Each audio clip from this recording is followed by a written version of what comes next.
العالمين والصلاة والسلام على سيد المرسلين وعلى آله وأصحابه أجمعين أما بعد فأعوذ بالله من الشيطان الرجيم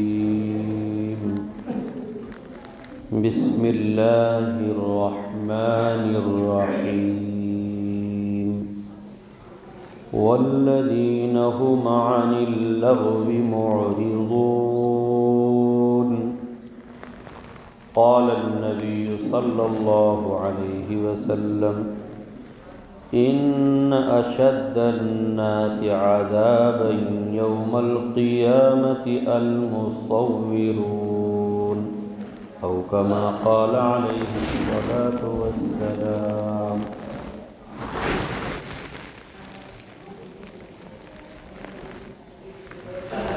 حضرات سامعین کرام، آج شعبان کی 17 تاریخ ہے۔ رمضان شروع ہونے میں 13 دن باقی ہیں۔ 29 کا چاند ہوا تو 23 مارچ سے رمضان شروع ہو جائے گا، اور اگر 30 کا چاند ہوا تو 24 مارچ سے رمضان شروع ہو جائے گا انشاءاللہ۔ ضرورت اس بات کی ہے کہ رمضان سے متعلق کچھ باتیں عرض کروں تاکہ لوگوں کو رمضان کی تیاری کرنے کا ذوق و شوق ہو، لیکن کچھ چیزیں ایسی ہوتی ہیں کہ جب وہ نظروں کے سامنے آتی ہیں تو دل و دماغ پہ وہ بات چڑھ جاتی ہے، اور وقت کا تقاضا ہوتا ہے کہ اسے سمجھایا جائے اور بتایا جائے۔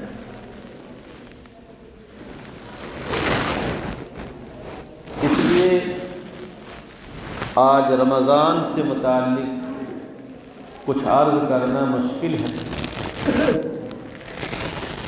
ابھی ایک جمعہ اور آئے گا رمضان سے پہلے، امید ہے کہ اس میں رمضان سے متعلق جو صاحب یہاں رہیں گے وہ عرض کریں گے، اور آپ حضرات کو رمضان کی جانب توجہ دلائیں گے۔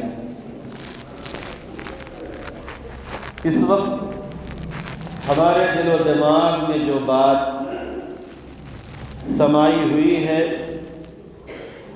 وہ یہ ہے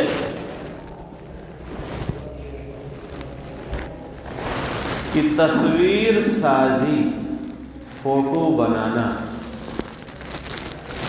یہ سخت گناہ ہے، بہت بڑا گناہ، اتنا بڑا گناہ ہے کہ اللہ کے رسول صلی اللہ علیہ وسلم نے ارشاد فرمایا ان اشد الناس عذابا،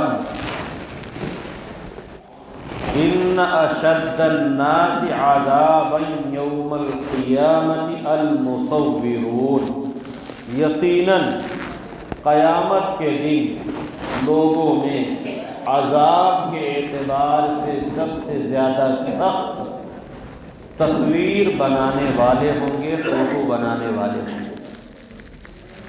تصویر سے مراد جاندار کی تصویر، یعنی جن چیزوں میں جان ہوتی ہے۔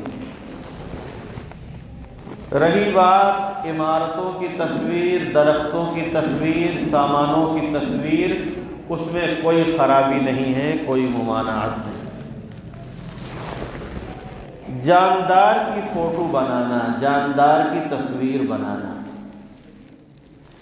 ایک ہے تصویر بنانا اور ایک ہے بنوانا، دو چیزیں ہو گئی، اور تیسری چیز ہے تصویر کو دیکھنا، چوتھی چیز ہے تصویر کو آگے بڑھانا،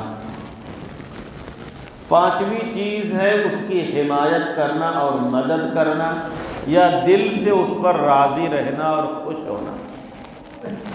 اللہ کے رسول صلی اللہ علیہ وسلم نے ارشاد فرمایا من رأى منکم منکرا فلیغیرہ بیدہ، تم میں سے جو شخص کسی منکر یعنی گناہ کو دیکھے تو چاہیے کہ ہاتھ سے اسے روک دے، جبکہ ہاتھ سے روکنے کی طاقت ہو۔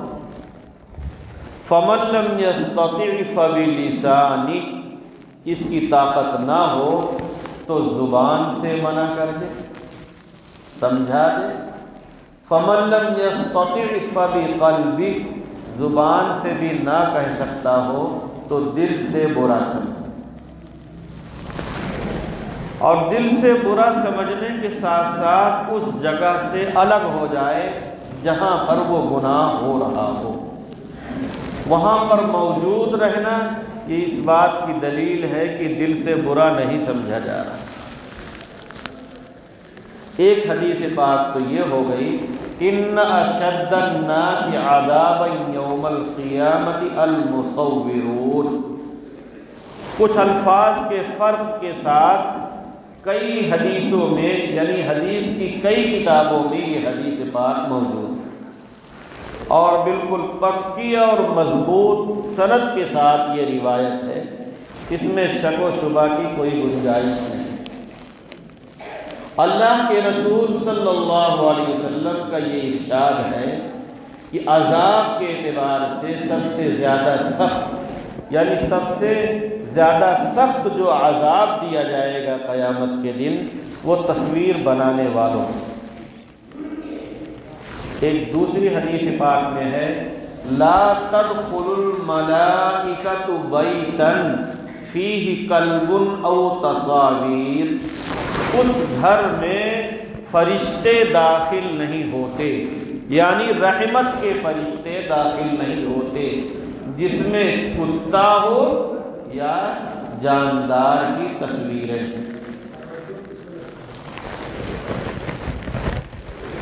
بالکل صاف ستھری حدیث ہے۔ ہمارے گھروں کے باہر جو کتے ٹہلتے رہتے ہیں وہ مراد نہیں، بلکہ گھروں میں شوقیہ کتے پالنا، گھروں میں رکھنا، جیسا کہ ایک عام رواج ہوتا جا رہا ہے، وہ مراد ہے۔ شکار کے لیے اگر کوئی کتا رکھتا ہے تو اس کی شریعت نے اجازت دی ہے کہ وہ شکار کے لیے رکھ سکتا ہے اور اس کو کسی کنارے کہیں باندھ سکتا ہے۔ جہاں تک گنجائش ہے شریعت میں اسے بیان کر دیا گیا ہے، جہاں گنجائش نہیں ہے اسے روک دیا گیا ہے۔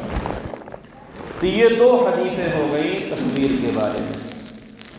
آج کل یہ دیکھا جا رہا ہے کہ اس گناہ کو گناہ ہی نہیں سمجھا جا رہا، بلکہ بعض لوگوں کا خیال تو یہ ہو گیا ہے کہ یہ تصویر ہے ہی نہیں، موبائل سے جو فوٹو کھینچ لی جائے یہ تصویر ہے ہی نہیں، فوٹو ہے ہی نہیں۔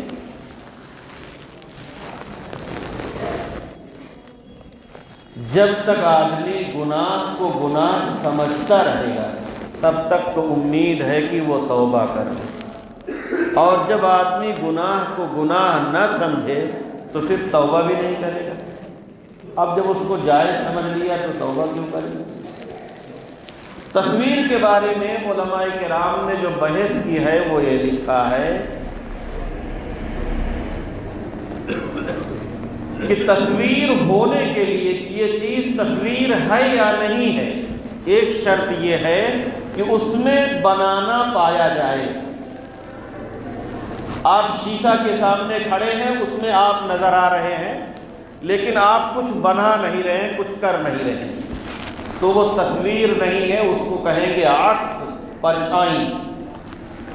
پانی کے پاس آپ کھڑے ہیں، آپ کی صورت پانی میں نظر آ رہی ہے، آپ کچھ بنا نہیں رہے ہیں، وہ تصویر نہیں ہے، وہ عکس ہے، اس کو پرچھائی کہیں گے۔ آپ دھوپ میں کھڑے ہیں، ایک جانب دھوپ ہے، دوسری جانب آپ کا سایہ نظر آ رہا ہے، اس کو تصویر نہیں کہیں گے بلکہ سایہ، عکس اور پرچھائی کہیں گے۔ تصویر کی خاصیت یہ ہے کہ اس میں بنانا پایا جائے گا، چاہے قلم سے بنائیں، چاہے پینسل سے بنائیں اور چاہے مشین سے بنائیں، چاہے تو پتھروں کو گڑھ گڑھ کے بنائیں، کاغذوں کو کاٹ کاٹ کے بنائیں۔ پتھروں کو گڑھ گڑھ کے بنائیں گے تو وہ مورتی کہلائے گی، کاغذات کو کاٹ کے بنائیں گے وہ تصویر بن جائے گی۔ کاغذ پر قلم سے یا یہ کہ آپ پینسل سے بنائیں گے تصویر بن جائے گی۔ مشین سے آپ چاہیں آپ کو محنت نہ کرنی پڑے گی، کیمرہ ہے یا موبائل ہے، ایک لمحے میں آپ نے بٹن دبایا تصویر بن کے تیار ہو گئی۔ موبائل آپ نے شروع کیا اور ابھی آپ نے بٹن نہیں دبایا ہے اس کو کھینچنے کے لیے، لیکن اس میں تصویر نظر آ رہی ہے۔ جب تک آپ نے بٹن نہیں دبایا ہے کھینچنے کے لیے تب تک تو وہ فوٹو نہیں ہے، سایہ ہے، عکس ہے، شیشے میں نظر آ رہا ہے۔ لیکن جب آپ نے بٹن دبا دیا اس کو آپ نے محفوظ کر لیا، اب وہ تصویر بن گئی۔ تصویر کی ایک پہچان یہ بھی ہے کہ جس کی تصویر بنائی جاتی ہے اس کے سامنے سے ہٹ جانے کے بعد وہ چیز موجود رہتی ہے، محفوظ رہتی ہے۔ آپ پانی کے سامنے کھڑے ہیں، آپ ہٹ گئے تو آپ کی پرچھائی بھی ہٹ جائے گی۔ آپ دھوپ میں کھڑے ہیں، وہاں سے سایہ میں چلے گئے، آپ کی پرچھائی بھی ہٹ جائے گی۔ آپ شیشہ کے سامنے کھڑے ہیں، آپ ہٹ گئے، آپ کی پرچھائی بھی ہٹ جائے گی۔ لیکن تصویر کا یہ حال نہیں۔ تصویر کا یہ حال ہے کہ جب کھینچ لیا، محفوظ کر لیا، ریکارڈ کر لیا تو آپ کے ہٹنے کے بعد بھی آپ کی صورت اس میں موجود رہے گی۔ ایک بنانا پایا جائے اور دوسرے آپ کے ہٹنے کے بعد اس میں موجود رہے، محفوظ رہے، بس یہ دو شرطیں ہیں اس کے تصویر ہونے کی، اور دونوں شرطیں پائی جاتی ہیں۔ اس لیے کسی بھی جاندار کی فوٹو جو کھینچی جا رہی ہے اس کو یہ کہنا کہ یہ تصویر نہیں ہے، یہ ایسا ہے جیسے کوئی آدمی دن کا انکار کرے کہ یہ دن نہیں ہے، یا رات کا انکار کرے کہ یہ رات نہیں ہے، یا سورج کا انکار کرے کہ یہ سورج نہیں۔ اکثر و بیشتر علماء کرام، خصوصاً ہمارا اور آپ کا مرکز علمی دارالعلوم دیوبند، بہت ہی صراحت کے ساتھ یہ مسئلہ لکھتا ہے کہ یہ موبائل سے جو فوٹو کھینچی جا رہی ہے جانداروں کی، یہ بھی تصویر ہی ہے اور ناجائز ہے۔ بعض علماء کرام نے اس کو تصویر سے نکالنے کی کوشش کی ہے اور اس کے جائز ہونے کا فتویٰ دیا ہے۔ سوال یہ ہے کہ جو لوگ ناجائز کہہ رہے ہیں ان کے فتویٰ پر عمل کیوں نہیں کر رہے؟ آخر کیا وجہ ہے؟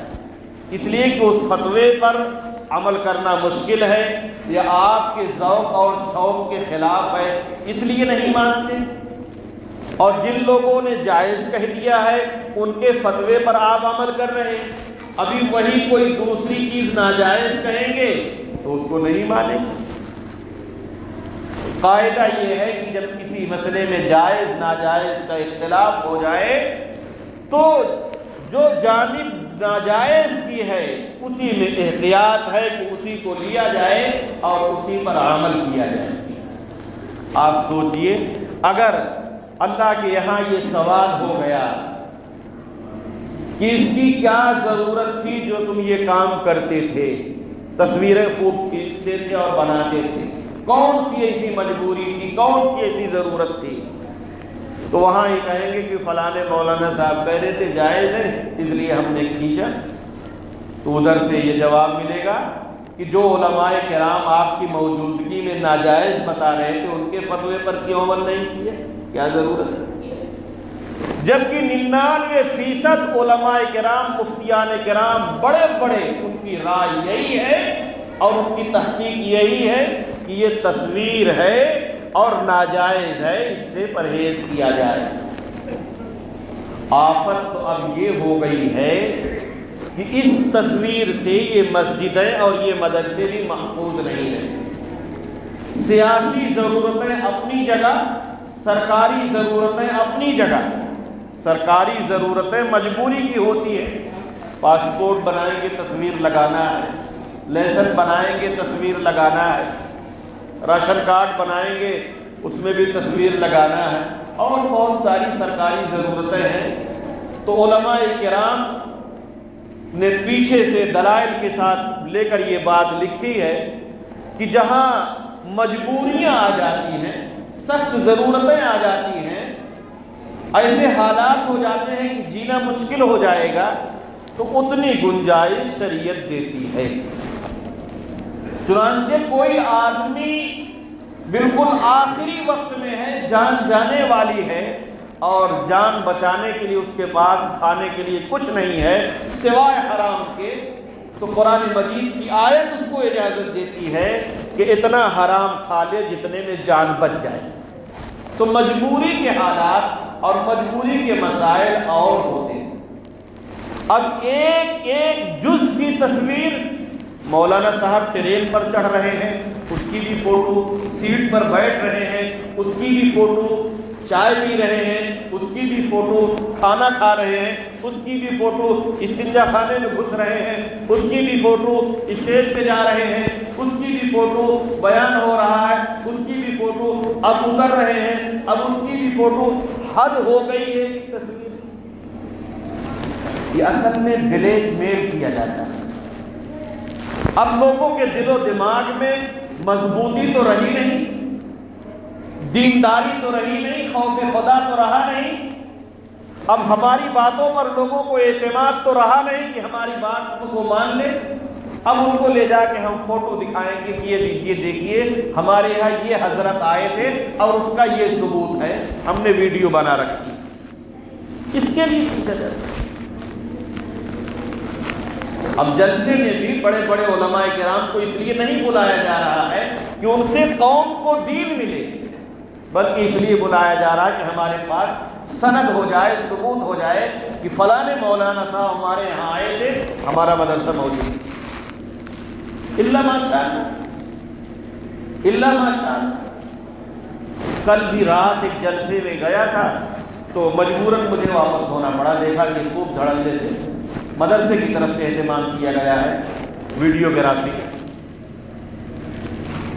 میں اس سے بچنے کی کوشش کرتا ہوں کہ جہاں ویڈیوگرافی ہو رہی ہو اس جلسے ہی میں نہ جاؤں، بیان ہی نہ کروں، نہ اس میں اسٹیج پہ بیٹھوں، اس سے پیچھے رہوں۔ اس لیے کہ دین کی اشاعت اور دین کے نام پر یہ گناہ عظیم کرنے کی کیا ضرورت ہے؟ یہ جلسے یہ تو دینی پیغام پہنچانے کے لیے ہوتے، کہیں کوئی مجبوری ہو، کوئی پریشانی ہو تو بقدر ضرورت اتنا وہ کام کر لیں، لیکن جب کوئی ایسی مجبوری نہیں، کوئی ایسی ضرورت نہیں، اب ہر گھر میں ایک ایک نہیں کئی بڑے بڑے موبائل ہیں، اور کیا پڑھے لکھے لوگ کیا ان پڑھ لوگ، بس جس کی چاہ رہے فوٹو کھینچ رہے، بچے کی، جوان کی، بوڑھے کی، مردوں کی، عورتوں کی، اور اس کو فارورڈ کر رہے، شیئر بھی کر رہے۔ خلاصہ یہ ہے کہ جاندار چیزوں کی فوٹو بنانا یا فوٹو بنوانا یا اس کو آگے بڑھانا یا اس کی حمایت کرنا اور مدد کرنا یا دل سے اس پہ راضی ہونا، جب بھی کوئی ایسی سخت مجبوری اور ضرورت نہ ہو تو پھر شریعت اس کی اجازت نہیں دیتی۔ گناہ کبیرہ ہے، یہ ایسا بڑا گناہ ہے کہ توبہ کے بغیر معاف نہیں ہوگا۔ حشر کے میدان میں تصویر کھینچنے والے کو بلایا جائے گا اور اس سے کہا جائے گا، لو تم نے تصویر تو بنا دی، اب اس میں جان بھی ڈال دو، اب اس میں جان بھی ڈال دو۔ تو جان تو ڈال نہیں سکتا، تو اوندھے منہ کھینچ کے اسے جہنم میں ڈال دیا، اوندھے منہ کھینچ کر گھسیٹ کے اسے جہنم میں ڈال دیا جائے گا۔ اب دھڑلے سے کیا عام آدمی، کیا حافظ، کیا عالم، کیا مفتی، کیا قاری اس گناہ عظیم میں مبتلا۔ میرے بھائیوں، خدا سے ڈرنے کی ضرورت ہے، خدا سے خوف کھانے کی ضرورت ہے۔ اگر خدا نخواستہ فی نفسی اس کو جائز قرار دے بھی دیا جائے تو ایک چیز یہ بھی ہوتی ہے کہ ممنوع لغیرہ، یعنی اس کے پیچھے بہت ساری خرابیاں ہیں، اس لیے بے ضرورت اس کا استعمال نہ کیا جائے۔ اللہ تعالیٰ نے قرآن مجید میں مومنین کی کامیابی کو بیان کرتے ہوئے مومنین کی صفات اور خوبی میں ایک خوبی یہ بیان کی ہے، وَالَّذِينَ هُمْ عَنِ اللَّغْوِ مُعْرِضُونَ۔ ان ایمان والوں کی ایک شان اور ایک پہچان یہ بھی ہے کہ لغو اور بیکار کام سے اعراض کرتے ہیں۔ ایسے لوگوں کے بارے میں اللہ تعالیٰ نے فرمایا قد افلح المؤمنون، ایسے مومنین کامیاب ہو گئے۔ کیا کامیاب ہو گئے؟ الذین یرثون الفردوس ہم فیہا خالدون، وہ جنت کے وارث ہوں گے اور جنت میں ہمیشہ ہمیشہ رہیں گے، اور وہ جنت الفردوس میں رہیں گے۔ اور بھی صفات بیان ہوئی ہے، اس میں ایک صفت یہ ہے والذین هم عن اللغو معرضون۔ لغو اور بیکار کام اس کو کہتے ہیں جس میں نہ دین کا کوئی فائدہ نہ دنیا کا کوئی فائدہ، بس بیکار کرتے چلے جائیں۔ بہرحال وقت پورا ہو چکا ہے۔ آج کے سبق کا حاصل یہی ہے کہ گناہوں سے بچنا نہایت ضروری ہے۔ ایک طرف ہم نیک اعمال کریں اور دوسری جانب ہم گناہوں سے بچیں۔ اگر ہم دوائیں کھا رہے ہیں صحت کے لیے تو پرہیز کرنا بھی ضروری ہے۔ اگر ہم صرف دوائیں کھائیں پرہیز نہ کریں تو صحت مند نہیں ہوگے، بیماریوں سے چھٹکارا نہیں ملے گا۔ ایسے ہی ضرورت ہے کہ نیک اعمال کے ساتھ ساتھ ہم گناہوں کو چھوڑیں، ہم گناہوں کو چھوڑیں۔ ان گناہوں میں ایک بڑا گناہ یہ تصویر سازی کا ہے، سوائے سخت ضرورتوں کے اس سے پرہیز کیا جائے۔ اللہ تعالی ہم سبوں کو اس گناہ سے بچنے کی توفیق عطا فرمائے۔ وآخر دعوانا الحمدللہ رب العالمین۔ سنت اللہ